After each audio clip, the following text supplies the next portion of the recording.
नमस्कार, स्वागत है आपका सत्यहिंदी.com पर। मैं हूं नीलू व्यास और हर शाम 4 बजे की बेबाक बहस में आपका स्वागत है।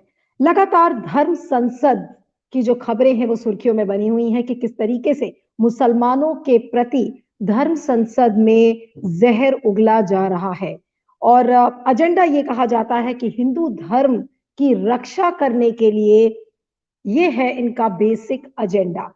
अब कल ये खबर आ रही थी और कल ये पता चला कि मंगलवार को धर्म संसद में ये जो तमाम बड़े बड़े जो धर्म संसद के गुरु हैं, जैसे कि साध्वी अन्नपूर्णा, यति नरसिंहानंद, स्वामी प्रबोधानंद, ये सारे जो साधु संत थे, ये कल एक मंगलवार को धर्म संसद की एक बैठक हुई थी। उसमें 21 सदस्यों की एक कमेटी बनाई गई है, कमेटी का गठन किया गया है और ये कहा गया है कि धर्म संसद का जो एजेंडा है वो इस कार्यक्रम को पूरे देश में लेकर जाएंगे। क्या ये वाकई में डरने वाली बात है? क्योंकि जिस तरीके से मुसलमानों के खिलाफ जहर उगलने का काम इस धर्म संसद में किया गया हरिद्वार में, उसके ठीक 3 दिन बाद हमने छत्तीसगढ़ में रायपुर में देखा इस तरीके का चलन। तो अगर ये देशव्यापी एक कार्यक्रम बन जाएगा तो आप सोच सकते हैं कि किस तरफ समाज जाएगा, किस तरफ देश जाएगा। और अगर इसे एक सोची समझी रणनीति के तहत किया जा रहा है तो ऐसे लोगों पर लगाम लगाने में क्यों असमर्थ है बीजेपी? आखिर इतने सारे जो लोग सामने आए थे, जिन्होंने किसी ने महात्मा गांधी के खिलाफ बोला, किसी ने मुसलमानों की हत्या करने के लिए कहा, ऐसे लोग आज भी सलाखों के पीछे नहीं है, उनकी गिरफ्तारी नहीं हुई है। भले एफआईआर दर्ज किया गया हो, लेकिन ऐसे लोग अभी खुलकर ये बोल रहे हैं कि इस कार्यक्रम को हम देशव्यापी कार्यक्रम बनाएंगे। अगर इतनी हिम्मत से धर्म संसद के जो गुरु हैं, संत हैं, साधु हैं, वो इस बात को कह रहे हैं तो कहीं ना कहीं उन्हें राजनीतिक समर्थन प्राप्त है। उन्हें इस बात का भी अंदाजा है कि वो जिस निर्भीकता से ये कार्यक्रम करेंगे, उन्हें परवाह करने की जरूरत नहीं है, क्योंकि वो न बंद होंगे, न गिरफ्तार होंगे और जो चाहे वो बोल सकते हैं, उन पर लगाम नहीं कसी जाएगी। तो क्या इस तरीके का जहर हम आने वाले दिनों में एक लंबे चौड़े कार्यक्रम में देखेंगे? आखिर ऐसे लोगों पर कौन लगाम लगाएगा? आज इस सारी बातों पर एक बार फिर से चर्चा करते हैं। हमारे साथ जुड़ रहा है खास पैनल बीजेपी के राष्ट्रीय प्रवक्ता अश्विनी शाही जी। अश्विनी जी, आपका बहुत बहुत स्वागत है। हमारे साथ जुड़ रहे हैं हिंदू जन जागृति समिति के प्रवक्ता और अध्यक्ष नरेंद्र सुरवे जी। नरेंद्र जी, आपका भी बहुत बहुत स्वागत है। हमारे साथ जुड़ रहे हैं जी न्यूज के पूर्व संपादक, वरिष्ठ पत्रकार, लेखक सतीश के सिंह जी। आपका भी बहुत बहुत स्वागत है सतीश जी। आज की चर्चा मैं नरेंद्र सुरवे जी से शुरू करूंगी, क्योंकि ये धर्म संसद की बात कही जा रही है कि धर्म संसद अब एक देशव्यापी कार्यक्रम शुरू करेगा, जिसमें कि इस तरीके के आयोजन को हम एक नेशनल तौर पर देख सकेंगे, यानी कि कई सिटीज में इस तरीके के आयोजन होंगे। नरेंद्र सुरवे जी, इसके पीछे की मंशा क्या लगती है? क्या ये एक सोची समझी राजनीति, एक सोची समझी रणनीति के तहत ये काम किया जा रहा है? जी नमस्कार। देखिए, ऐसा है कि आज जिस प्रकार से हम यहाँ पर ये चर्चा कर रहे हैं कि जहर उगला जा रहा है या कोई एक मंशा है या कोई षड्यंत्र है, इस प्रकार से जो चर्चा हो रही है, तो मुझे लगता है कि हमें जो पिछले अतीत में जो कुछ भारत में पिछले 70 सालों से जो घटित हो रहा है, घटित हुआ है, तो उस कारण आज हिंदू समाज को भी आज भारत के अंदर इस प्रकार से परिस्थितियां निर्माण हो रही है कि उसको भी लग रहा है कि आज हिंदू समाज सही में खतरे में है। और इस कारण आज साधु संत देखेंगे तो साधु संत पहले हम सभी को हम पता है कि हमें अध्यात्म की बात करते थे, मन शांति की बात कर रहे हैं, पर आज साधु संत समाज को आगे आकर इस प्रकार से बात करने क्यों पड़ना पड़ रहा है, तो इसके बारे में भी हमें विचार करने की आवश्यकता है। हमने देखा कि किस प्रकार से पिछले 70 सालों से हिंदुओं को आतंकवादी ठहराने का प्रयास किया गया। जब भी भारत के अंदर बम विस्फोट हुए, जैसे 1993 के बम विस्फोट हुए, तब आतंकवाद को धर्म क्या है ये सरकारों को पता नहीं चला। 26/11 के हमले के बाद में वहां के जो गृह मंत्री है, उन्होंने बड़े बड़े देशों में छोटी छोटी बातें होती रहती है, इस प्रकार का वक्तव्य किया। इस देश में गोधरा में जो हिंदुओं का नरसंहार किया गया, उसके बारे में कहीं पर भी चर्चा नहीं हुई, पर गुजरात में जो दंगे हुए उसके ऊपर चर्चा हुई।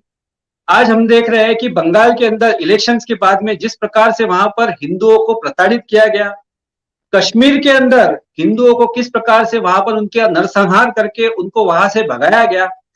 तो पिछले 7 दशकों से हिंदुओं के ऊपर बहुसंख्यक हिंदुस्तान के अंदर अत्याचार हो रहे हैं और आने वाला जो समाज है उसके ऊपर ये अत्याचार बढ़ेंगे, इस प्रकार से ये दिखाई दे रहा है। तो इसका कारण हमें ये चर्चा इस प्रकार से भी करनी चाहिए कि क्यों आज हिंदू समाज को इस प्रकार से समाज को आह्वान करना पड़ रहा है। तो इसके बारे में आज सभी को, आप भी पत्रकार है, आपको ऐसे भी लगना चाहिए कि हम ये देख रहे हैं कि कश्मीर के अंदर, कश्मीर में जब वहां पर जो युवा जो आर्मी के ऊपर पत्थर फेंक रहे थे, तब ये जो सेक्युलरवादी है या वामपंथी है वो सामने आए कि उन्होंने कहा कि ये भटके हुए नौजवान है, इनसे बात करनी चाहिए, इनसे चर्चा करनी चाहिए। तो मैं आज आपसे भी ये निवेदन करता हूं और मीडिया से भी सभी से निवेदन करता हूं कि आप संतों के साथ चर्चा कीजिए, उनको बुलाइए, उनसे बात कीजिए कि आज वो क्यों इस प्रकार से बात कर रहे हैं। तो क्या इस प्रकार से उनके साथ चर्चा करने की आवश्यकता नहीं है? आप उन्हें वो भड़काऊ वक्तव्य कर रहे हैं, इस प्रकार से बात कर रहे हैं, हम कैसे कह सकते हैं?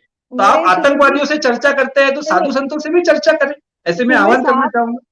सुरवे साहब, आपने कहा कि इन साधु संतों से बात करने की जरूरत है कि ये क्यों ऐसा महसूस कर रहे हैं, तो क्या मैं ये मानूं कि बीजेपी साधु संतों से बात नहीं कर रही है और इसीलिए हिंदू खतरे में है आज? क्या मैं समझूं आपके वक्तव्य से? नहीं, देखिए, मुझे पता नहीं बीजेपी उनसे बात कर रही है नहीं कर रही, उसका तो उत्तर बीजेपी के प्रवक्ता देंगे। पर आज पिछले 70 सालों से भारत के अंदर जो परिस्थितियां बन रही है, आज भी बड़ी मात्रा में लव जिहाद बहुत जगह पे बढ़ रहा है, दिल्ली के अंदर हत्याएं हो रही है। तो ये जो पूरा आज हम परसों की घटना है द्वारका में, जो द्वारका में हिंदुओं का सबसे बड़ा स्थान है, वहां का जो बेट है, आइलैंड है, वो आइलैंड के ऊपर मस्जिदें बन रही है, वो आइलैंड के ऊपर मजारें बन रही है। तो आज ये हिंदू समाज को ऐसे लग रहा है कि सनातन धर्म खतरे में है, तो इसलिए वो इस प्रकार से बात कर रहे होंगे। तो उनके साथ में चर्चा होनी चाहिए, क्यों बात नहीं होनी चाहिए? चलिए, बीजेपी के प्रवक्ता बैठे हुए हैं अश्विनी शाही जी, मैं उनसे पूछती हूँ। उसके बाद हमारे दोनों वरिष्ठ पत्रकार राजेश बादल जी भी हमारे साथ जुड़ गए हैं। राजेश जी, आपका बहुत बहुत स्वागत है, आपके पास आऊंगी थोड़ी देर में। लेकिन अश्विनी जी, आप बताएं कि वाकई में क्या हिंदू इतने खतरे में है कि इस तरीके की जहर उगलने की उसको जरूरत पड़ रही है, सारे साधु संतों को हथियार उठाने की जरूरत पड़ रही है, मुसलमानों का कत्ल करना पड़ेगा, उसके बाद ही हिंदू बचेगा? ये क्या कह रहे हैं? सुरवे जी ने जो कहा कि आज हिंदू खतरे में है और कोई ना किसी को बात करने की जरूरत है, तो क्या सरकार बात नहीं कर रही है इन साधु संतों से? नीलू जी, आपने दो बातें आपके उसमें आई हैं। अभी आपने अपने ओपनिंग रिमार्क में कहा कि 21 लोगों की कमेटी बनी है और इसमें इससे क्या देश को खतरा नहीं है? पूरे देश में सब लोग जो है घूमेंगे और सब जगह संत समागम होगा, हिंदू धर्म संसद होगी जो चल रही है, तो इससे देश को खतरा है, देश के इतिहास को खतरा। आपने कुछ इस टाइप से कहा। दूसरा, आप कह रही हैं क्या हिंदू खतरे में है? कंट्रोवर्सी यही है।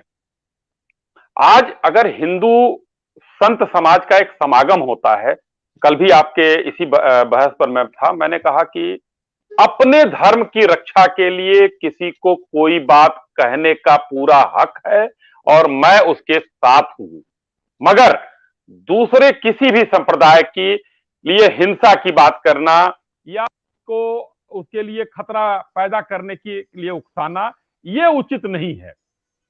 इसलिए मेरा ये मानना है जी कि अगर कोई भी धर्म हो, कोई भी हो, इस तरीके का काम करता है तो हिंदू खतरे में है, इसको इस तरीके से ना वो किया जाए। लेकिन एक जन जागृति बहुत आवश्यक है। देश में, पूरे विश्व में, हिंदुस्तान के अंदर ही रहकर लोग जो है इस परिस्थितियों को बिगाड़ने का काम कर रहे हैं। और उस पर नीलू जी किसी दिन आपने मुझे बहस पर नहीं बुलाया, न सुरवे साहब को बुलाया। जब टीए हसन कहते हैं तालिबान की तुलना मौलाना मदनी, मौलाना नोमानी, इन लोगों ने जब शफीकुर रहमान वर्क और सरजिल इस्लाम कहता है कि हमको इस देश के कानून पर भरोसा नहीं है, तो आप हमारे साथ कभी भी कोई एक चर्चा नहीं करती। तो खतरा कहां से शुरू होता है? खतरा यह नहीं है कि हिंदू धर्म संसद में क्या कहा जा रहा है। मैंने कल आपके बात हुआ जब हम यहां से आपसे डिबेट से उठकर गए, तो मैंने रात में पढ़ा, आपने 2-3 बार मुझसे अन्नपूर्णा जी का जिक्र किया कि उन्होंने ऐसा कहा। मैंने उनका बयान पढ़ा, मैंने सुना उस वीडियो को। कोई गलत नहीं कहा उन्होंने। यतींद्र आनंद जी की बात नहीं कर रहा हूं मैं अन्नपूर्णा जी की बात कर रहा हूं। उन्होंने कोई गलत नहीं कहा है, इसलिए मैं कह रहा हूं, समर्थन किया हूं कि उन्होंने कहा कि अपने धर्म की रक्षा के लिए अगर हमें कुछ भी करना पड़े, हमें शस्त्र भी उठाना पड़े तो हम उठाएंगे, मैं उठाऊंगी, उन्होंने ये कहा था, ये बयान। तो क्या अपनी रक्षा, अगर हमारा हिंदू धर्म का कहीं क्षरण हो रहा है, सनातन का क्षरण हो रहा है, तो क्या हमारे पास इतनी भी वो नहीं है कि हम रक्षार्थ उठाएं, शस्त्र उठाएं या शास्त्र उठाएं या हम अपनी रक्षा करें? ये भी हम नहीं कर सकते हैं। शस्त्र उठाने की तो बात की बात है, किसी एक कोई भी कहीं हवा तक नहीं आई पूरे देश में उस संसद, धर्म संसद के बाद। तो नीलू जी, मैं ये कहना चाह रहा हूं कि ये आखिर में सोचने की बात है, ये कहां से पैदा किया जा रहा है?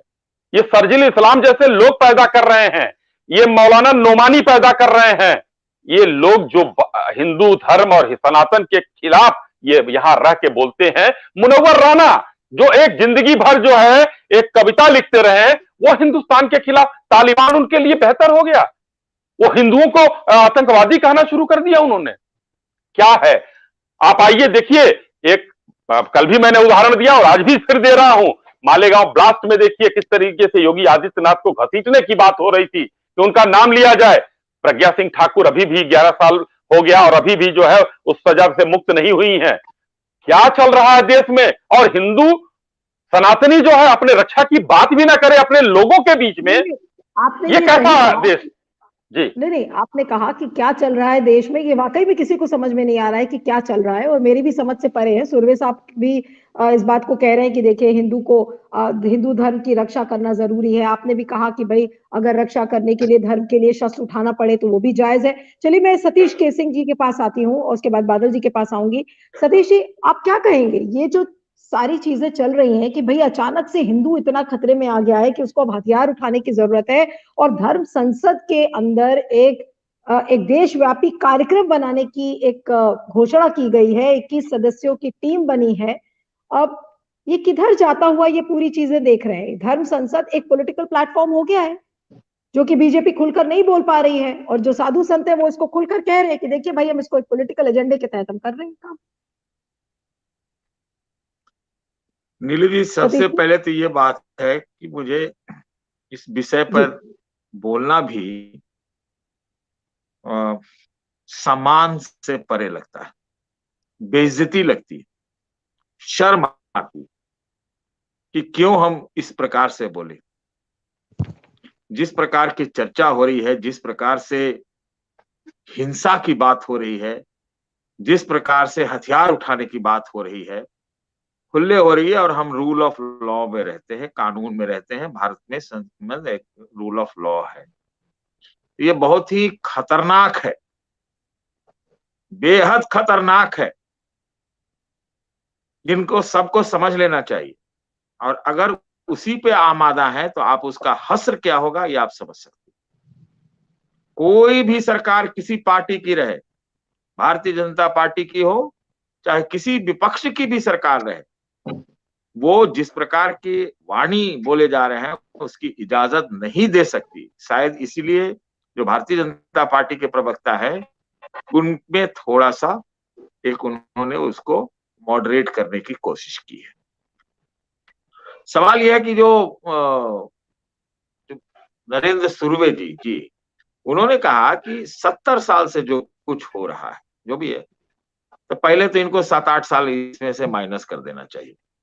अब उस तरह से नहीं बात करनी चाहिए। मैं बिल्कुल मानता हूं, नीलू जी, मैं बिल्कुल मानता हूं कि वोट के राजनीति के लिए बहुत सारी पार्टियों ने मुस्लिम तुष्टिकरण का काम किया है, मैं तो इस बात को मानता हूं। लेकिन अब जो बात हो रही है वो दूसरे साइड के तुष्टिकरण की बात हो रही है। तो क्या आप समझते हैं कि इससे हिंदू जागृत हो जाएगा? हिंदू जागृत नहीं है क्या? है, बहुत सारे इनको अपने में सुधार करने हैं कुछ हिंदुओं में, और ये है कि इस तरह से अव्यवस्था फैला करके जागरण नहीं होता है। इस प्रकार से लोगों को संगठित नहीं किया जा सकता। ये बड़े भ्रम में ये लोग हैं, बहुत ज्यादा भ्रम में लोग हैं। हम लोगों ने देखा है कि आजादी के पहले करीब करीब 1920-22 से लेकर के और आगे का जो हश्र हुआ है उसको भी हमने देखा है। और वहां भी जबरदस्त कंपटीशन था, इसी प्रकार से होता था, इधर से उधर से, उधर से इधर से।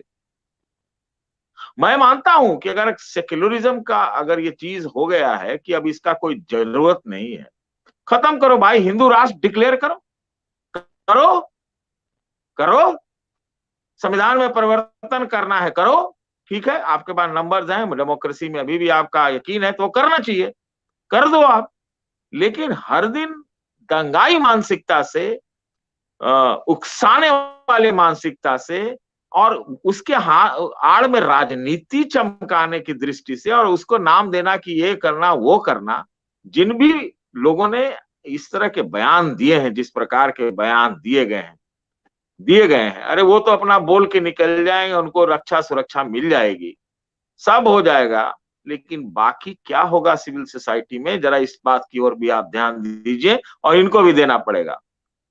आरएसएस प्रमुख की भी बात मैं सुनता हूं, उनकी बातों में इस तरह की बात तो नहीं होती है, कम से कम बात में तो नहीं होती है।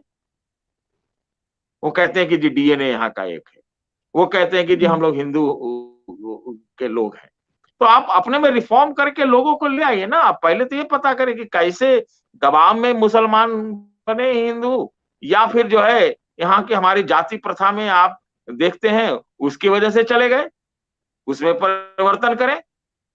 कहाँ लाइएगा? एक मुसलमान जो बन गया है, जो दलित वहां कन्वर्ट होके गया, उसको क्या फिर हिंदू में दलित बना के लाइएगा?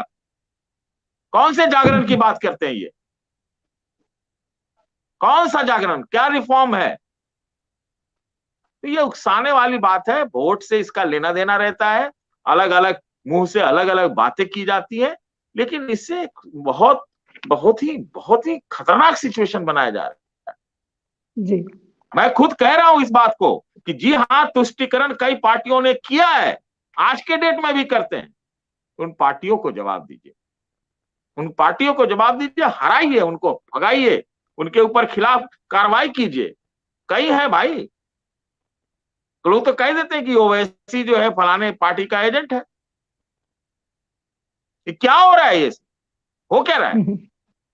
बस मुझे तो इतना ही कहना। अभी तक कोई कार्रवाई अगर नहीं होती है तो ये आप समझिए ना क्या हो रहा है। नहीं, क्या कार्रवाई हम तो छोड़ कहां दीजिए। जा रहे हैं, ये चीज को सोचिए। ये बिल्कुल। कोरोना से ज्यादा खतरनाक स्थिति पैदा की जा रही है, मैं आपको बता रहा हूं, सेकेंड वेव वाला।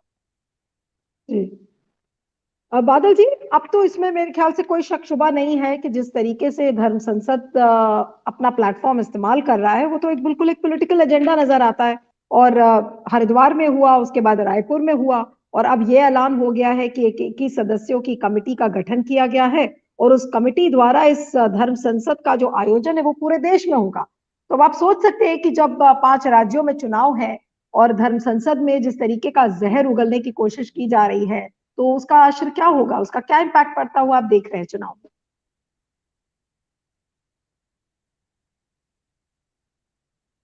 आप अनम्यूट कर ले सर, राजेश जी अनम्यूट कर लेते हैं आप। हाँ,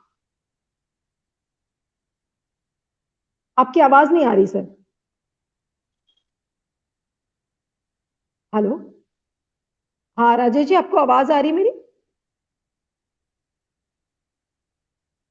राजेश जी, आपकी आवाज नहीं आ रही मुझे।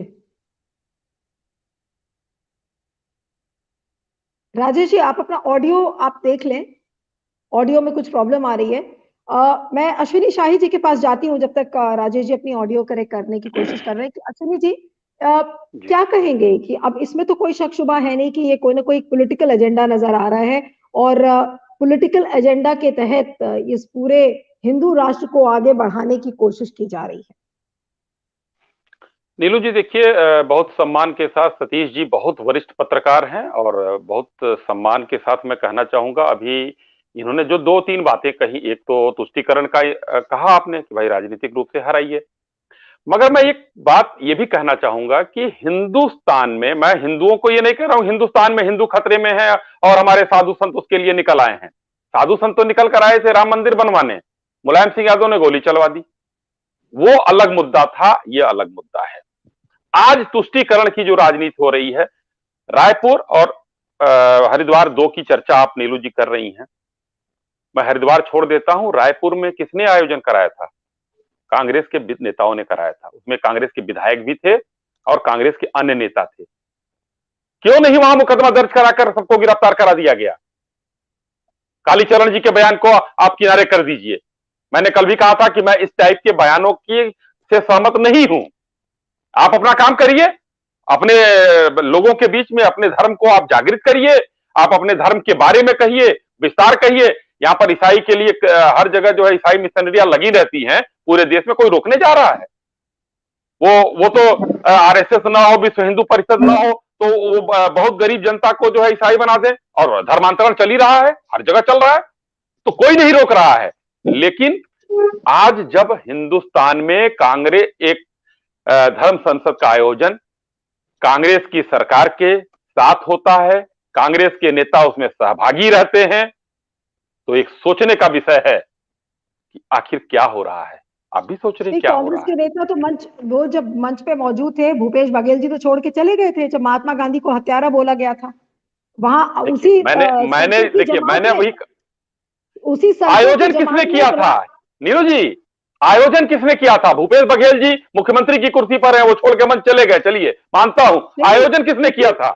उसी जमात में कुछ साधु भी थे जैसे राम सुंदर दास जी, और उन्होंने खंडन किया कि इस तरीके की बातें धर्म संसद में क्यों हो रही हैं।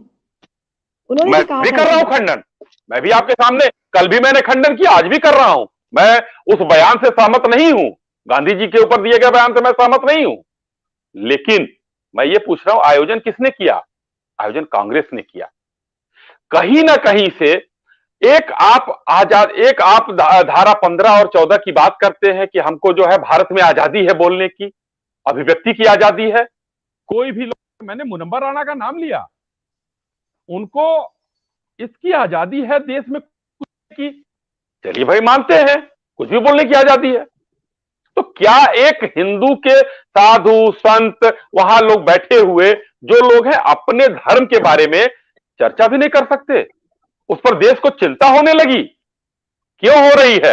हम अगर बहुसंख्यक हैं, हमें अगर लग रहा है कि कहीं से हमको दिक्कत हो रही है या दिक्कत हो सकती है, तो आपस में चर्चा करने में हमें कोई गुरेज नहीं होना चाहिए। धर्म के ऊपर चर्चा करने में तो किसी को भी गुरेज नहीं है, किसी को भी परेशानी नहीं है। बादल जी आ गए। हाँ, मैं बादल जी से ही बात कर रही हूँ कि बादल जी मुझे ये बताइए कि अब इसमें कोई शक शुबा नहीं रह गया है कि ये जो पूरा एजेंडा है धर्म संसद का, ये ऐसा लग रहा है कि किसी न किसी एक डिस्टर्बेंस को फैलाने की कोशिश की जा रही है समाज में, और हिंदुत्व के नाम पर खुलकर इस समय राजनीति हो रही है, और धर्म संसद का जो सही उपयोग है वो उपयोग नहीं बल्कि दुरुपयोग ही हो रहा है एक तरीके से। नीलू, आपने ठीक कही है, और मैं जो बात कह रहा था, जो जिस तरह से सतीश जी ने ये बात कही थी कि वाकई में अब हम लोगों को ऐसे विषयों पर बहस करने में शर्म आती है, लेकिन जिस तरह से हम देख रहे हैं कि कई वर्षों से राजनीतिक पर्यावरण, राजनीतिक माहौल जिस तरह से विषाक्त होता जा रहा है, इस देश में 90 के दशक में अस्थिर राजनीति की शुरुआत हुई थी। जब तक एक दल बहुमत में आता था या दूसरा दल को पूरा बहुमत मिलता था, तब तक ये वोट की राजनीति का विखंडीकरण इस तरह से नहीं हुआ था। इस तरह से वोटों का विभाजन करके कुछ जातियों में, उपजातियों में, धर्म के आधार पर जिस तरह से वोटों को खींचने की कवायद भारतीय राजनीति में दाखिल हुई है, उस सबसे अब सचमुच में हमें बहुत ही तकलीफ होती है, वेदना होती है। अब दूसरी बात यह है कि देखिए, हम सब लोग सच्चे हिंदू हैं, इस हिंदू राष्ट्र के हैं, कोई दिक्कत नहीं है। जैसा सतीश जी ने कहा कि अगर ऐसा कुछ है, आप पाकिस्तान जैसे इस्लाम का देश बना है, तो आप भी हिंदू राष्ट्र बना दीजिए, कर दीजिए। लेकिन ये तो आप नहीं कर सकते कि जब तक हिंदू राष्ट्र आपने नहीं बनाया है, तब तक जो राष्ट्र की जो संरचना है, जो ढांचा हमारे देश में बना हुआ है पिछले आजादी के बाद से, तब उस ढांचे को तो नुकसान नहीं पहुंचाया जाना चाहिए मेरी नजर में। मैं तो इस देश को सभी तमाम धर्मों का, हिंदू धर्म भी है, मुस्लिम भी है, सिख भी हैं, बौद्ध भी हैं, पारसी भी हैं, ईसाई भी हैं, अनेक जातियों का, उपजातियों का, रीति रिवाजों का, सबके मानने वालों का एक ऐसा गुलदस्ता है जिस पर आक्रमण तो तब नहीं हुआ। हिंदू राजा प्रतापी राजा अगर आप देखें भारतीय प्राचीन इतिहास में तो करीब करीब 1400 साल पहले हुआ था। राजा हर्षवर्धन आखिरी राजा था। जब 1000 साल हिंदू धर्म इस तरह से खतरे में नहीं पड़ा, जबकि मुस्लिम शासक रहे, जब 250-300 साल अंग्रेज शासक रहे, तब खतरे में नहीं पड़ा। आज आप जानते हैं हिंदू धर्म का विस्तार कितना है। हिंदू धर्म का विस्तार 1000 साल पहले जितना था उससे 1000 गुना है। आज दुनिया के तमाम देशों में चले जाइए, आपको मंदिर मिलेंगे, आपको हिंदू धर्म के अनुयायी मिलेंगे, लेकिन भारत में जो इन सब इसका जनक है, वहां ऐसा कोई खतरा और अचानक खतरा उस वक्त हो जिस राज्य में अयोध्या है, जिस राज्य में मथुरा है, उसी राज्य के चुनाव हैं। अचानक चुनाव के समय इस तरह की धर्म संसदें होने लगे। मैं किसी एक पार्टी की बात नहीं कर रहा हूं। रायपुर में जो हुआ वो भी गलत, हरिद्वार में हुआ वो भी गलत है। तो जो बातें कही जा रही हैं, हिंदू धर्म कभी भी नफरत, विद्वेष, घृणा और एक दूसरे से बदले की बात नहीं करता है। जैसे कि एक कथन आया था बीच में कि उसका समर्थन करता हूं कि उन हथियार भी उठाना पड़े। हिंदू धर्म को 1000 साल में हथियार कभी नहीं उठाना पड़ा है। क्या बात करते हैं कि इसमें हथियार उठाना, और आप हथियार उठाने की बात क्यों करते हैं? जब भी कोई बात होती है तो हथियार उठाने की बात होती है। तो ये बात बड़ी अजीब सी लगती है कि मैं जो खास तौर पे इसका सियासी इस्तेमाल हो रहा है, मुझे ये कहने में कोई हिचक नहीं है कि एक तरह से वोटों को आकर्षित करने की ऐसी कवायद है जिसमें अंततः लोग ये चाहते हैं, भारत के सियासतदान ये चाहते हैं कि एक ऐसा वर्टिकल डिवीजन हो जाए कि हिंदू का वोट जो है उनको हमेशा मिलता रहे। ऐसा होगा नहीं। हिंदू धर्म इस तरह का कभी भी कोई भी वकालत नहीं करता। हिंदू धर्म कभी भी इस तरह का समर्थन नहीं करता। हिंदू धर्म सभी के समेकित विकास की बात करता है। और भारत का जो ढांचा है, आप बताइए, ऐसा तो नहीं हो सकता कि एक धर्म संसद से आप अलग कर लें, गांधी जी को गाली देने वाले से आप अपने आप को अलग कर लें, लेकिन मुसलमानों को गाली देने वालों से आप अलग ना करें। ये क्या बात? जो भी आप बात कहिए कि जो भी गलत है, जो भी नफरत है, जो भी अनुचित है, हम उसका विरोध करते हैं। इस धर्म में कहाँ 70 साल की बात होती है। अगर 70 साल से मतलब आपका, मैं समझ रहा हूं कि भारतीय जनता पार्टी के लोगों का सीधा आशय कांग्रेस की तरफ से, लेकिन अगर देखा जाए तो करीब करीब 28-30 साल तो कांग्रेस का शासन नहीं रहा। 47 से 52 तक, जिसमें श्यामा प्रसाद मुखर्जी शामिल थे, राष्ट्रीय सरकार थी। 3 साल मोरारजी देसाई और जनता पार्टी की सरकार थी। 2 साल विश्वनाथ प्रताप सिंह की सरकार थी। 10 साल में 5 साल अटल बिहारी ने सरकार चलाई, 5 साल दूसरे दलों ने सरकार चलाई और 10 साल फिर आपकी पार्टी है। तो 70 सालों में क्या हुआ क्या है, मेरी समझ में ये नहीं आ रहा कि 70 सालों में कैसा, कौन सा कयामत टूट पड़ी है। नीलू, मेरे ये समझ से परे है। नहीं, अश्विनी जी बताइए, ऐसी कौन सी कयामत टूट पड़ी है? उसके बाद मैं सतीश जी के पास जाऊंगी। हाँ, अभी आ रही सतीश जी आपके पास। अश्विनी जी, ऐसी कौन सी कयामत टूट पड़ी है आज? देखिए, कयामत नहीं टूटी है। अभी राजेश जी ने बहुत बढ़िया तरीके से अपनी बात रखी और इन्होंने एक बात कहा कि 90 के दशक के बाद राजनीति विषाक्त हो गई है। मैं 70 साल की बात नहीं करता, मैं 56 साल की बात करता हूं। कांग्रेस सरकार में रही है। एक पार्टी जो बड़ी पार्टी थी उसकी आदत पड़ चुकी थी देश को। 90 के बाद भारतीय जनता पार्टी मजबूती से अपने आप को स्थापित करना शुरू कर देती है। राजेश जी का शायद इशारा उस तरफ तो नहीं था, लेकिन उसके पहले मैं थोड़ा सा ले चलना चाहता हूं। राजेश जी, विषाक्त कहां से हुई? और आप लोगों ने विरोध नहीं किया उस समय। आज जो आप विरोध कर रहे हैं, उस समय ये विरोध कर देते तो शायद ये चीजें नहीं आती। एनसीईआरटी की किताबों में, 6 की किताब में क्या पढ़ाया जाता है? मेरे सामने है, लिखा हुआ है, Ram used to kill innocent rakshas, Sita would not like it. ये हमारे 6th क्लास की किताबों में पढ़ाया जाता है। उर्दू की किताबों में किसी हिंदू का नाम नहीं है। क्यों नहीं है?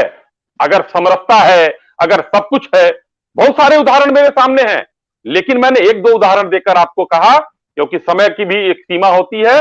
उस समय अगर आप लोगों ने इस तरीके के चीजों को उठाया होता, इतने श्रेष्ठ पत्रकार हैं आप लोग, इतने मूर्धन्य पत्रकार हैं, आपको उस समय भी उठाना चाहिए था। आपने 90 के बाद की बात कही कि राजनीति विषाक्त हो गई है, इसका मतलब भारतीय जनता पार्टी अछूत है। भारतीय जनता पार्टी तो अभी तक कांग्रेस का था, अब पैरेलल एक पार्टी खड़ी हो गई है जो देश में कि आओ भाई, अकेले तुमको नहीं चलने देंगे, साथ में चलो, दो पार्टियां हैं, कभी तुम रहोगे कभी हम रहेंगे, जिसके साथ जनता रहेगी रहेंगे हम लोग। लेकिन इस तरीके के वामपंथी जो इतिहासकार थे और कांग्रेस ने उनको सह दिया था, तो राम को इनोसेंट, राक्षस इनोसेंट हो सकता है, ये पढ़ाया जाता है उर्दू की किताबों में। मैंने अभी कहा हिंदुओं का नाम नहीं है। महाराणा प्रताप वीर थे, कोई भी उनके पराक्रम को झुठला नहीं सकता। 8 बार या 7 बार जो है उन्होंने मुगलों पर, अकबर ऐसे आदमी के ऊपर विजय पाया। 71 में 90,000 सैनिकों को इंदिरा जी ने जब समर्पण करवाया था, मैं इंदिरा जी का नाम लेता हूं, मैं दूसरे किसी का नाम नहीं लेता हूं, उसके बाद का समर्पण 35,000 मुगलों का महाराणा प्रताप की सेना 10,000 सेना ने कराया था। उसका जिक्र किस इतिहास में है? नहीं है। क्यों नहीं है? इस पर किसी ने सवाल उठाया? तो धर्म और संस्कृति धीरे धीरे विलुप्त होती जा रही है। आज हमको बनारस का जीर्णोद्धार करने की जरूरत क्या पड़ रही है? आज हमको आक्रांताओं के द्वारा मथुरा का जीर्णोद्धार करने की क्या जरूरत पड़ रही है? जिस राम को हमने अपना आराध्य माना, उस राम के लिए हम 500 साल लड़ते रहे, और हमारे साथ वहां पर वो आक्रांता, सब लोग जानते हैं बाबर आक्रांता था। उसके बाद भी यहां हिंदुस्तान में लोग बाबरी मस्जिद कहने में शर्म नहीं आती है किसी को कि वो बाबरी मस्जिद था। एक धड़ा ये है ना, सेकुलर शब्द कब जोड़ा गया? संविधान में संशोधन करके क्यों जोड़ा गया? ये भी सवाल है। मैं ये नहीं कहना चाहता हूं जो हो गया वो हो गया। अश्विनी जी, मुझे ये बता दीजिए, तो क्या बीजेपी को सेक्युलर शब्द से परहेज है? आप लोग को सेक्युलर बोलने में क्या प्रेरणा होती है? मैंने कहा कि जो हो गया वो हो गया, उस हिसाब से हमको चलना है, संविधान के हिसाब से। लेकिन अपने सांस्कृतिक मूल्यों, नैतिक मूल्यों का क्षरण होते हम नहीं देखना चाहते हैं। इसीलिए हम लोगों ने काशी जब हमने किया, तो यहां हिंदुस्तान में जो लोग एक नैरेटिव सेट करते हैं उनको बड़ा कष्ट हो गया। राम मंदिर के लिए जो लड़ाई हो दोहराने की जरूरत नहीं है। हमारे एक नेता ने, माननीय मुख्यमंत्री जी, नीलू जी एक लाइन में खत्म करता हूं। केशव मौर्य जी ने खाली मथुरा का नाम ले लिया तो लोग उनके ऊपर बरस पड़े कि लो मथुरा भी एजेंडे में है। क्यों ना हो एजेंडे में? इससे आपको क्या दिक्कत है? मैं तो ये कह रहा हूं हम पांचों हैं, ठीक है, विचारधारा अलग है तो हिंदू हम लोग।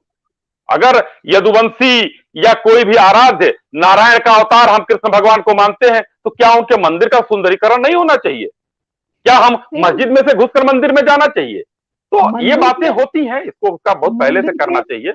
मंदिर के सुंदरीकरण पर तो किसी को आपत्ति नहीं है। यहाँ तो बात ये हो रही है कि ऐसे आयोजनों के जरिए अगर ये बोला जाए कि मुसलमानों की जनसंख्या अगर कम करनी है तो उनकी हत्या करनी पड़ेगी, उनको मारना पड़ेगा, तो इस तरीके के जो बयान आते हैं तो प्रॉब्लम तो वहां से है। और आपने खुद बोला कि आपको सेक्युलर शब्द से परहेज नहीं है, तो फिर हिंदू राष्ट्र की बात क्यों कर रहे हैं?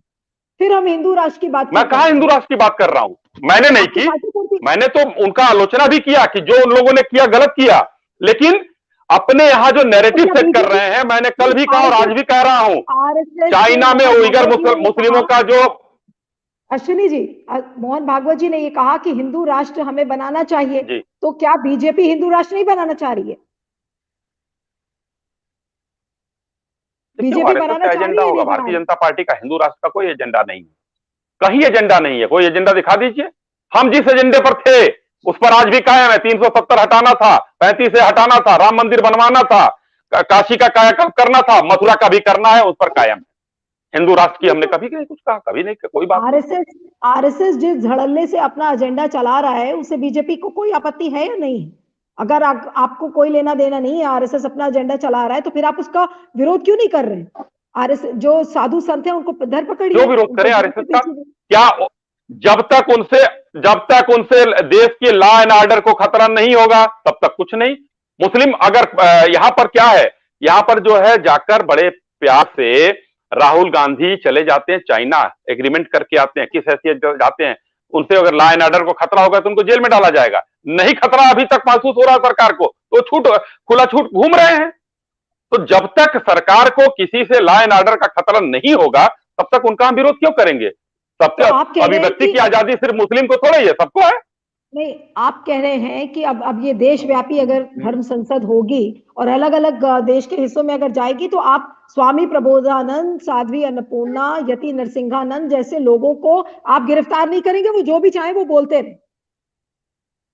आप एक बात बताइए नीलू जी, नीलू जी, आप एक बात बताइए, इस हिंदुस्तान में मैंने पहले भी कहा ईसाई धर्म परिवर्तन होता है,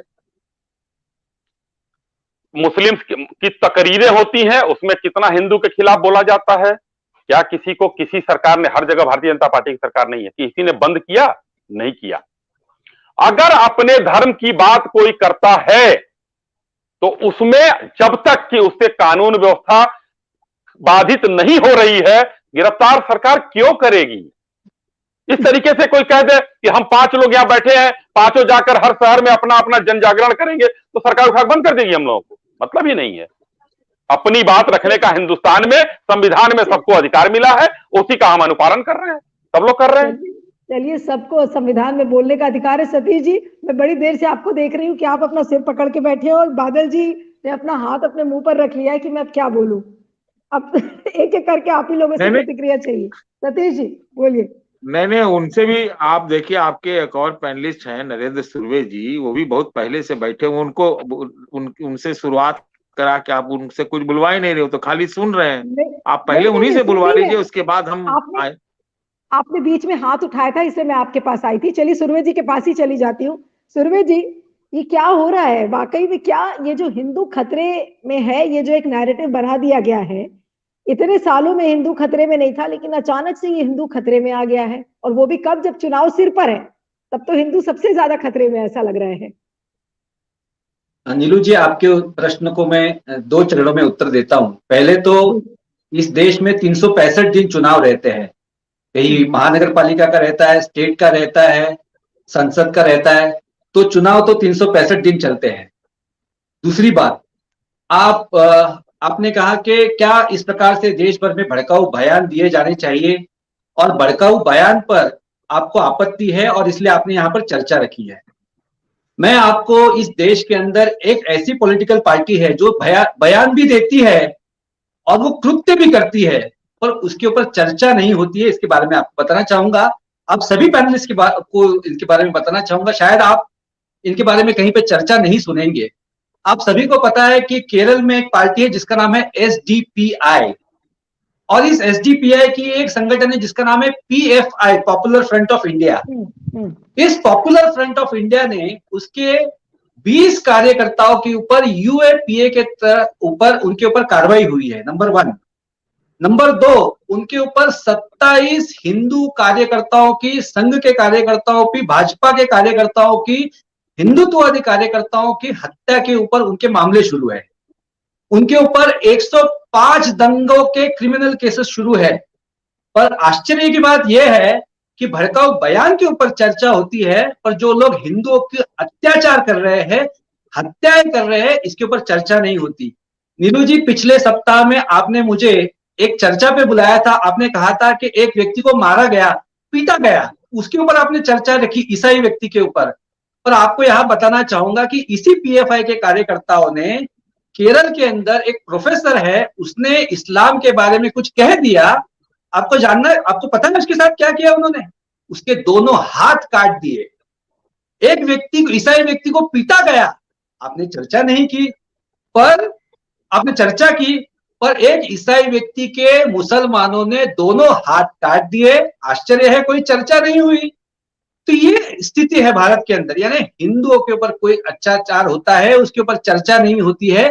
तो ये आप पॉलिटिकल इसके बारे में बात कर रहे हैं। आप मुझे बताइए, क्या Digvijay Singh Islamic research foundation के जाकिर नाइक के स्टेज पे नहीं गए थे? तो वो जाकिर नाइक जो आतंकवादियों को प्रेरित करता है, उससे आतंकवादी प्रेरणा लेते हैं, उसके ऊपर बैन लगाया गया है, उसके स्टेज के ऊपर जाकर वो भड़काऊ बयान करता है।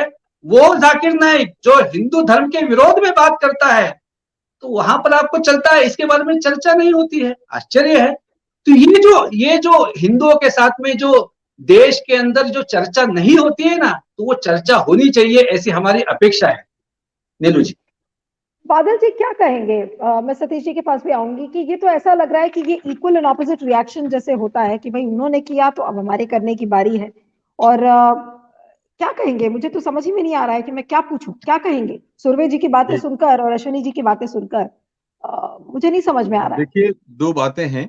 पहली बात तो यह है कि एक तो अश्विनी जी को मैं स्पष्ट कर दूं कि मैंने जो अपने पिछले टिप्पणी में ये बात कही थी कि 1990 के बाद अस्थिर राजनीति का जो दौर शुरू हुआ है उसमें वोटों के लिए कुछ भी करेगा वाले अंदाज में काम हुआ है।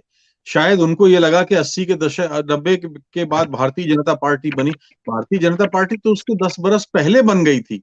मैं सिर्फ आपको ये याद दिलाना चाहता हूं कि 96 में जब नरसिंह राव सरकार नहीं रही, फिर अगले साल अल्प बहुमत की सरकार आई। 3 साल में 2 बार लोकसभा के चुनाव हो गए। एक गरीब देश में जिस तरह से चुनाव का सिलसिला उस समय हुआ था, तब उसी दौर में तृणमूल कांग्रेस बनती है, शरद पवार की कांग्रेस बनती है, समाजवादी पार्टी बनती है, बहुजन मायावती की पार्टी बनती है। तो मैं ये कह रहा हूं कि सब जातियों ने सब पार्टियों ने अपने अपनी जाति और उपजाति और मजहब उनका वोट बैंक खींचने की कोशिश की। मैंने किसी एक पार्टी का नाम नहीं लिया है, मैंने ये बात कही है। और जब ये कोशिश की गई तो उस वोटों के चक्कर में, उस वोट को खींचने के चक्कर में आपने आपस में एक दूसरे को गाली देना शुरू कर दिया।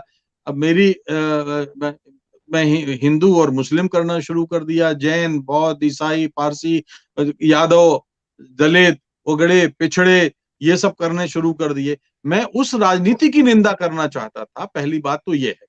दूसरी बात मैं ये कह रहा हूं कि जो बात भारत के संवैधानिक गुलदस्ते में कही गई, आपको उस पर उसका पालन करना पड़ेगा जब तक इस देश का ये संविधान प्रचलन में है और हम सबकी आस्था उसमें है। चाहे वो भारतीय जनता पार्टी के लोग हों, चाहे जनता दल के लोग हों, चाहे जनता पार्टी के लोग रहे हों और चाहे कांग्रेस के लोग रहे हों, वो भारतीय संविधान के तहत जो ढांचा है उसमें वो धर्मनिरपेक्षता की शपथ लेते हैं, सेक्युलरिज्म की शपथ लेते हैं। कई लोग धर्मनिरपेक्षता की परिभाषा को गलत तरीके से परिभाषित करते हैं। उसमें इसका अर्थ ये नहीं है कि भारत के अंदर किसी भी हिंदू को अपने धर्म का प्रचार प्रसार करने की आजादी नहीं है। मुस्लिम को भी आजादी है, ईसाई को भी आजादी है। धर्मनिरपेक्षता का अर्थ यह है कि जो सियासत है, जो राजनीति है, जो सत्ताधारी दल है या सरकार है या जो देश पर शासन करेगी, उसका अपना कोई धर्म नहीं होगा। अर्थ ये है उसका। लेकिन हरदम ये बात कही जाती है कि धर्मनिरपेक्षता के नाम पर इस देश में हिंदुओं के साथ अन्याय हुआ और मुसलमानों के साथ बड़ा अन्याय हो गया। उनको तुष्टीकरण के लिए कर लिया गया। भाई, तुष्टीकरण की नीति तो फिर 8 साल से आप भी कर रहे हैं। मैं ये कहना चाहता हूं, मेरा सभी दलों के प्रति ये एक तरह से मेरा असंतोष है कि वो अपने वोटों की राजनीति की खातिर इस देश को, इस समाज को बांट रहे हैं। इस देश के लोकतंत्र की तारीफ आज दुनिया भी हो रही है। लेकिन अफसोस की बात यह है कि हम अब अपने हिंदुस्तान में कब जाति, उपजाति, समाज, मजहब और छोटे छोटे अलग मजहब, हमारे यहाँ का मजहब जब गया था बौद्ध धर्म, तो चीन के अपने धर्म ग्रंथ जला दिए गए थे। अगर आप इतिहास में जाएंगे तो चीन में बौद्ध धर्म घोषित तौर पर अधिकृत धर्म माना गया था। तो ये बातें हैं कि जब मैं ये कह रहा हूं कि हिंदू धर्म को और हिंदू धर्म से निकले हुए उपधर्मों, सिख धर्म क्या है? हिंदू धर्म से निकला हुआ उपधर्म है। लेकिन वहां पर आप नफरत और घृणा की राजनीति करेंगे तो फिर सामने वाला भी आपको प्रत्युत्तर देता है। आप एक कदम आगे बढ़ेंगे, वो 2 कदम आगे बढ़ेगा। तो इससे देश का भला नहीं होता, इससे देश का नुकसान होता है, देश की सियासत का नुकसान होता है, लोकतांत्रिक परंपराओं का नुकसान होता है और सबसे बड़ी बात, देश की आर्थिक और विकास की रफ्तार धीमी होती है। आज सारी दुनिया में आईटी इंडस्ट्री में हिंदुस्तानियों का दबदबा है। कई सारे देश हैं जिनमें दबदबा है, लेकिन हमने अपने नौजवानों को, नौनिहालों को, नई नस्लों को इस तरह से मजहब के बंटवारे में बांट दिया है कि आज वो भी भ्रमित हैं। तो हमें या हमारे सारे दलों को इस बात से बचना चाहिए और खासतौर पे चुनाव के वक्त तो इस तरह की मजहबी राजनीति नहीं करनी चाहिए। नीलू जी, बिल्कुल, और मजहबी राजनीति नहीं करनी चाहिए, लेकिन हो रही है। सतीश जी, अब क्योंकि ये कहा गया है कि इसको देशव्यापी स्तर पर इस तरीके के आयोजन को किया जाएगा, आपको क्या लगता है कि बीजेपी के पास वो राजनीतिक इच्छा शक्ति है कि इन साधु संतों पर लगाम लगाए और वो कहे कि भाई ऐसे आयोजन आप मत करिए? देखिए, भारतीय जनता पार्टी की शक्ति ही नहीं है, ताकत भी नहीं है कि वो इन पे लगाम लगाए। पहली बात तो ये है, इतनी ताकत जरूर है कि उनको और ताकत प्रदान कर सकती है, पहली बात। दूसरी बात, अभी नरेंद्र सुरवे जी ने एक बात कही कि केरल में वो पॉपुलर फ्रंट और फलाना ठिकाना जो भी है उन हत्याओं में नाम आया है, होगा भी, तो उनके खिलाफ कार्रवाई हुई, यूएपीए लगाया गया। जो हरिद्वार में जो कुछ हुआ है, क्या नरेंद्र सुरवे जी उसकी वकालत करेंगे कि उनके ऊपर भी यूएपीए लगाया जाए? सवाल ये है। नहीं, मैं मेरी चर्चा बात के लिए ये है कि तैयार उनके हूं। ऊपर चर्चा क्यों नहीं हो रही है? मैं कह रहा हूं चर्चा कर रहा हूं ना, यही तो चर्चा आप कर रहे हैं, इसलिए मैं इसका जवाब दे रहा हूं। चर्चा होनी चाहिए, मैं कह रहा हूं चर्चा होनी चाहिए, चर्चा होनी चाहिए। हम कह रहे हैं कि जाकिर हुसैन, क्या नाम था उसका, जो भी गलत किया चर्चा करे, जो नहीं करते वो गलत करते हैं। मैं तो उस विचारधारा का हूं कि जो नहीं करते वो, इसीलिए मैंने कहा कि सारे दलों ने तुष्टीकरण किया। मैं आपके ऊपर आरोप लगा रहा हूं, आपसे जुड़े हुए थे, कि जब आपको सत्ता भोगनी थी तो आपने 370 और राम मंदिर का मुद्दा ठंडे बस्ते में भी डाला था। ऐसा क्यों हुआ, क्यों किया आपने?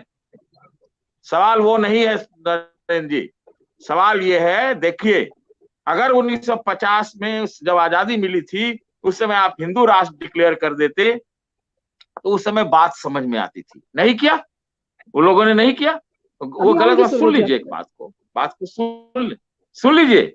हम बहुत, गंगा में पानी बहुत बह चुका है आगे, तो अब आप चाहिएगा कि सर पे हथौड़ा मार के कुछ करा ले तो नहीं होगा। विश्वास जीत के करिए, मैं ये कह रहा हूं कि विश्वास जीत के जो भी आपका एजेंडा वो कराने का है, वो हम जानते हैं कि अब धर्म और भी लगता है कुछ नहीं है, ये धार्मिक आइडेंटिटी की बात है, मैं जानता हूं, religious identity, not religious practices. अभी जो हम जिस देश में अभी जी रहे हैं वहां रिलीजियस आइडेंटिटी की बात है, ठीक है, मान लिया इस बात को।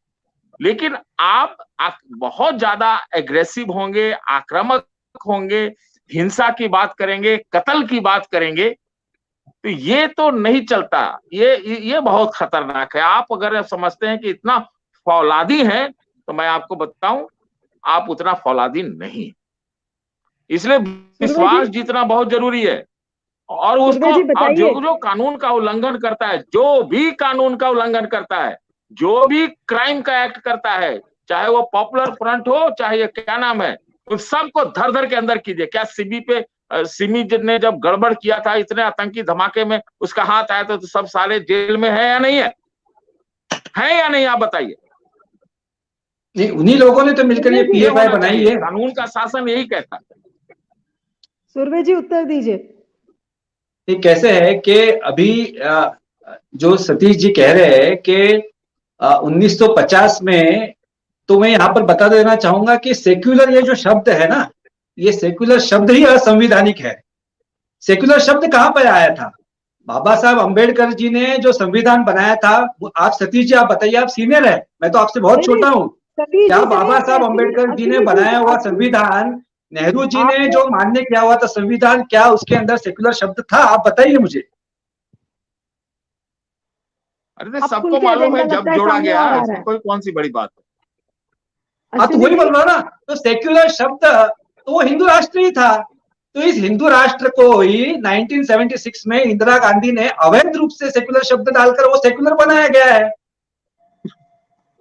अब एक मिनट अश्विनी जी से पूछ लेते हैं। अश्विनी जी, इसको आप सेक्युलर शब्द अवैध मानते हैं? नरेंद्र सुरवे जी कह रहे हैं कि मैंने अभी चर्चा की इसके पहले। आप फिर से एक बार सुनिएगा कि संविधान में नहीं था, वो तो इंदिरा जी ने डलवाया था सेकुलर। तो हिंदू राष्ट्र की मैं बात है, हिंदू, देखिए मैंने ये भी कहा आपसे कि जो हो गया उसको हम मानते हैं, उसको हम बदलने की बात नहीं करते हैं, लेकिन सेकुलर शब्द तो संविधान में नहीं था, वो बाद में जोड़ा गया है। नहीं तो अगर आप मानते हैं तो फिर उसका सम्मान भी करना चाहिए। सम्मान तो ऐसा लग रहा है एकदम सम्मान हम कर रहे हैं। मैंने हिंदू राष्ट्र की बात ही नहीं की। आपकी पार्टी, आपकी सरकार ये जुमला जरूर बोलती है कि सबका साथ, सबका विकास, सबका विश्वास, लेकिन कहाँ ऐसा हो रहा है? सबका प्रयास भी जोड़ दिया है, तो इसमें एक प्रयास भी है, सबका प्रयास भी जोड़ दिया है। तो उसमें से तो अब तो लग रहा है कि संविधान में से सोशलिस्ट शब्द भी निकालना पड़ेगा। अब कोई, हम लोग तो संविधान से कुछ निकालने की बात नहीं कर रहे हैं, जिसको जोड़ना था। देखिए नीलू जी, सतीश जी, विनम्रता से मैं एक बात कहना चाहता हूं। देखिए जब ये सेकुलर जोड़ा गया, उसके बाद कभी भारतीय जनता पार्टी का इस पर बयान नहीं आया। हाँ, हम ये जरूर कहते हैं कि संविधान जो नहीं था उसको हम कहते हैं, अगर ये कहना भी पाप है तो उस पाप करने से हम बार बार चूकेंगे नहीं। कहना पाप है तो उससे चूकेंगे नहीं। 1975 में फारूक अब्दुल्ला वहां के जो है, और एक सीट नहीं थी वहां, फारूक अब्दुल्ला को मुख्यमंत्री बनाती हैं इंदिरा जी। समझौता होता है। किस तरीके से इस्लामीकरण देश का आजादी के बाद हुआ है उसकी मैं बात कर रहा हूं, उस पर भी चर्चा नहीं हुई, होनी चाहिए।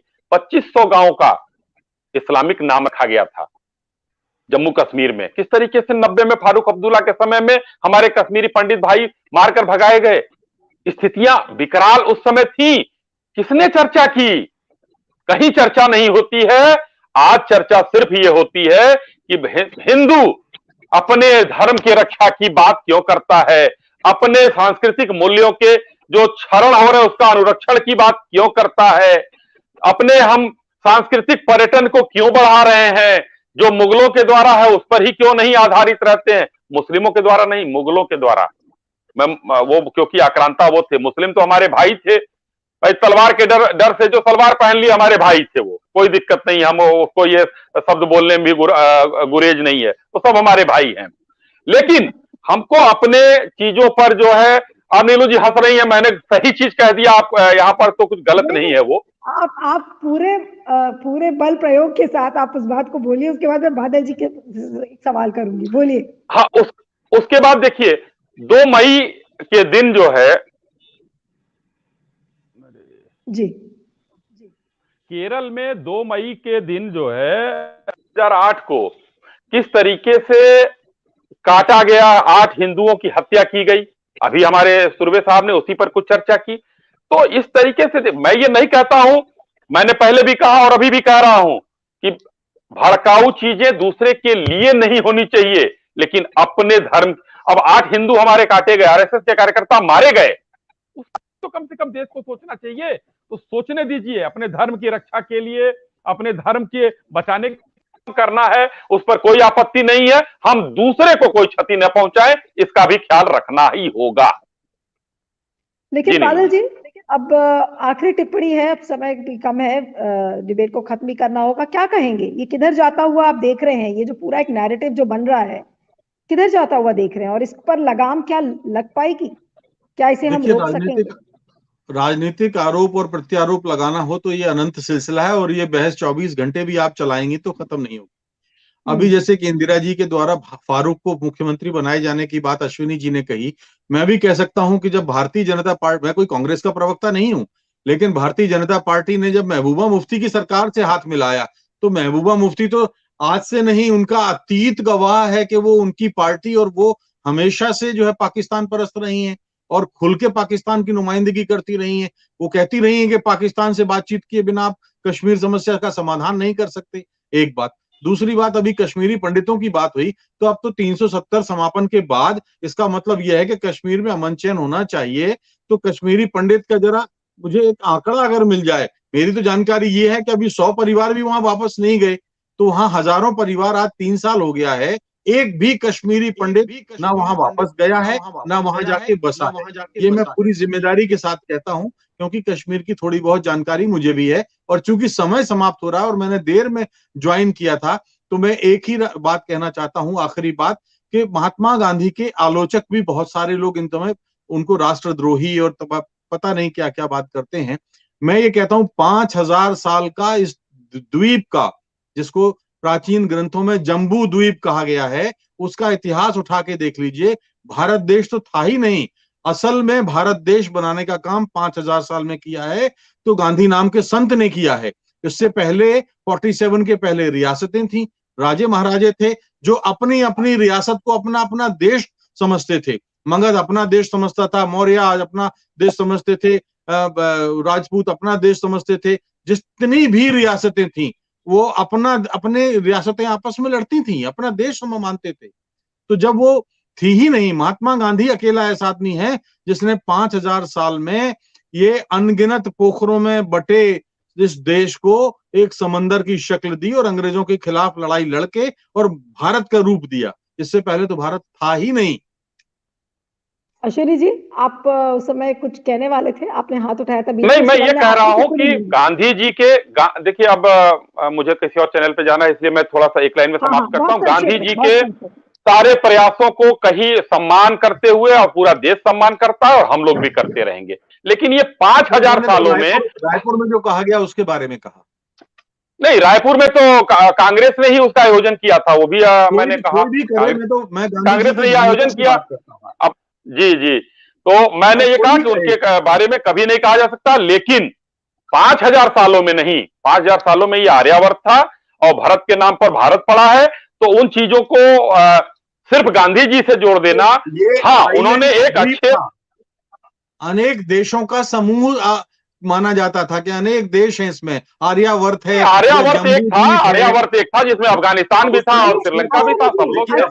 अब इस पर किसी दिन और बहस हो जाएगी। अश्विनी जी, मुझे पता है आपको जाना है, मुझे भी बहस यहाँ पे खत्म करनी है। बस इतना बता दीजिए चलते चलते कि क्या साध्वी अन्नपूर्णा को स्वामी प्रबोधानंद जैसे जो लोग हैं, क्या उनको गिरफ्तार किया जाएगा अगर आगे भी वो धर्म संसद में इसी तरीके की बातें करते हैं तो?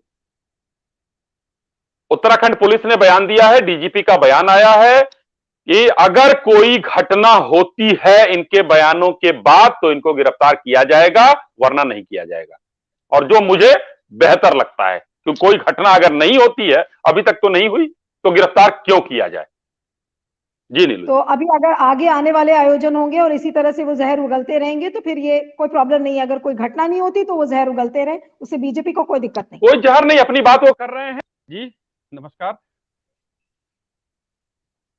ओके, चलिए, तो आप सभी मेहमानों का बहुत बहुत शुक्रिया। नरेंद्र सुर्वे जी, अश्विनी शाही ji, Rajesh Badal ji, thank you so much. Satish ji disconnect हो गए। Satish ji, thank you so much. Thank you.